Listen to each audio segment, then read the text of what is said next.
गुरुदेव के चरणों में मेरा बारंबार नमोस्तु नमोस्तु नमोस्तु। गुरुदेव, पहले की युवक युवतियों में मैच्योरिटी आज की अपेक्षा कम देखी जाती थी, फिर भी विवाह आज की अपेक्षा कम उम्र में हो जाया करते थे, परंतु आज उच्च शिक्षा की आड़ में विवाह उम्र के उस पड़ाव पर हो रहे हैं जबकि युवावस्था ढलाव की ओर आ जाती है। तो गुरुदेव, इसके कई दुष्प्रभाव सामाजिक जीवन में उपस्थित हो रहे हैं। गुरुदेव, इस समस्या के संबंध में आपका युवा पीढ़ी को क्या संदेश है? मैंने अनेक बार इस विषय में प्रकाश डाला है। विवाह के संदर्भ में आजकल काफी विलंब होने लगा है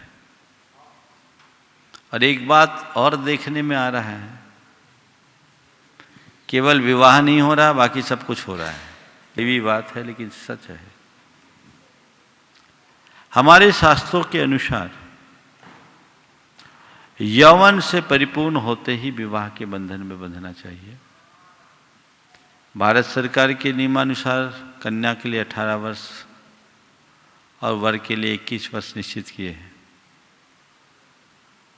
ये विवाह के लिए पर्याप्त है, लेकिन आजकल पढ़ाई लिखाई का जो चलन बढ़ गया है, उस चलन के कारण 25 साल के पहले तो विवाह की कोई बात ही नहीं सोचते। पहले पढ़ाएंगे, 22-23 साल तक पूरी पढ़ाई करेंगे, फिर जॉब करेंगे, फिर विवाह की बात करेंगे। तो 25, 28, 30, 32 साल हो जाते हैं। इसके दो बड़े दुष्परिणाम हैं। पहला तो ये कि 25 वर्ष की उम्र के बाद जब मन परिपक्व हो जाता है तो एक दूसरे में ढलने में बड़ी कठिनाई होती है।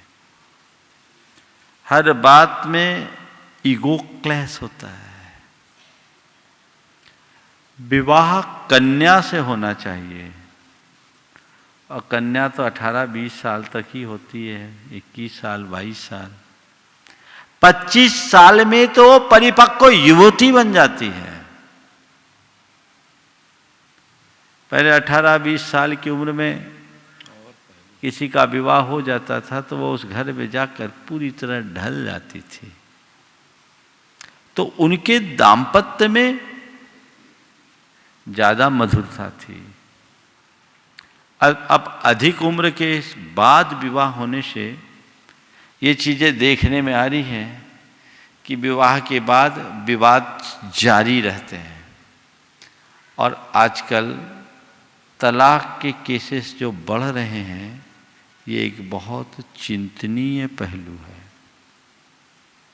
दूसरी बात, विलंब से विवाह होने के कारण संतानोत्पत्ति के लिए, इशूज के लिए डॉक्टरों के आगे लाइन लगाना पड़ता है। पहले आपने नहीं सुना होगा कि किसी महिला को प्रेगनेंसी के टाइम में बेड रेस्ट रखना पड़ता हो। आजकल कंप्लीट बेड रेस्ट वाले ज्यादा मिलते हैं, हो रहा है ना। 90%। ये सब क्यों? यह भी बहुत बड़ी चर्चा का विषय बना हुआ है।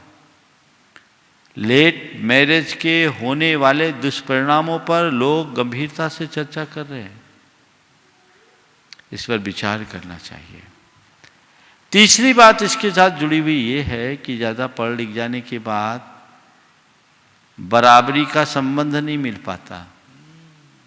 मेरे संपर्क में ऐसे कई बड़े घराने के लोग हैं जिनके घर की बेटियां और कुछ के बेटे 34-34 साल के हो गए हैं, लेकिन उनके लायक लड़का नहीं मिल रहा है, क्योंकि इतना पढ़ा दिया है कि अब उसे समझा पाना भी मुश्किल है। बड़ी कठिनाइयां हैं। तो क्या महाराज फिर पढ़ाई रोक दी जाए? मेरा ये मानना है कि विवाह के बाद भी तो पढ़ाई की जा सकती है। आज के समय का एक जो गंदा चित्र है जिस पर आज के लोगों को बहुत कम पता है। मैं यहां उपस्थित लड़कियों से पूछता हूं, अपना नाम बताओ। अतिका जैन। कहाँ पढ़ती हो? जबलपुर में।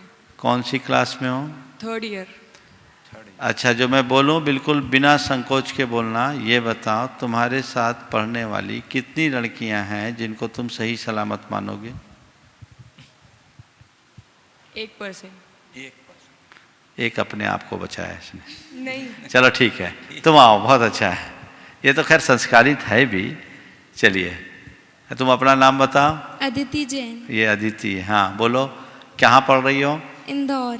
सर, तुमसे भी वही सवाल करता हूँ, तुम जिनको जानती हो तुम्हारे साथ पढ़ने वाली लड़कियों में कितने % लड़कियाँ सही होगी? काफ़ी कम। फिर भी परसेंटेज में? 2-3%। चलो, ये आज का चरित्र है, ये एक तस्वीर है। ये विकृतियां बहुत तेजी से हो रही है, बढ़ रही है। अगर बोलूं तो रोज अफेयर, रोज ब्रेकअप, यही चलता है कि नहीं चलता है? बोलो। अन्य प्रकार के अनाचार बहुत तेजी से, केवल लड़कियों में नहीं, लड़के भी कम नहीं है। लड़कों का भी हाल ज्यादा। अब चूंकि लड़के यहां बैठे नहीं उस उम्र के, इसलिए मैंने खड़ा नहीं किया। लेकिन ये समाज की एक विकृत तस्वीर है। तो एक दिन गुरुदेव ने कहा था, जो मुझे बहुत अच्छी लगी, कि 12वीं होते ही विवाह कर दो और आगे की पढ़ाई विवाह के बाद जारी रखो, कभी कुछ गड़बड़ी नहीं होगी। और ऐसा हो सकता है, इसी कंडीशन के साथ विवाह होना चाहिए। मैं ऐसे अनेक महिलाओं को जानता हूं जिन्होंने विवाह के उपरांत ग्रेजुएशन किया, LLB किया, हाई कोर्ट की जज बनी, डॉक्टर विमला जी अब रिटायर हो गई, IAS बनी विवाह के बाद, सारी पढ़ाई की विवाह के बाद। तो ये घर परिवार में भी ऐसा वातावरण मिलना चाहिए कि अगर किसी का विवाह हो गया है तो भी उसे पढ़ाई का अवसर दिया जा सके। मैं मानता हूं मेरी बात को, लोग बहुत पीछे की बात कहेंगे, हो सकता है कुछ लोग उल्टे पुल्टे कमेंट भी करें, लेकिन मुझे लगता है कि यही समय है यौवन अवस्था में यौवन संबंधी जो फीलिंग्स है वो आती हैं, इच्छाएं भावनाएं पनपती हैं, और जब उसकी पूर्ति नहीं हो पाती तो व्यक्ति कहीं न कहीं भटकता है। यदि ऐसे समय में विवाह की व्यवस्था हो जाए और अपने जीवन को बनाने के लिए आगे पढ़ाई लिखाई की व्यवस्था की जाए, तो मैं समझता हूं इसमें चरित्र भी सुरक्षित रहेगा और भविष्य भी। आज लोग केवल भविष्य की सुरक्षा की बात करते हैं, चरित्र को क्यों भुला के रखे हैं? हमें चरित्र को सुरक्षित रखना है, भविष्य अपने आप सुरक्षित होगा।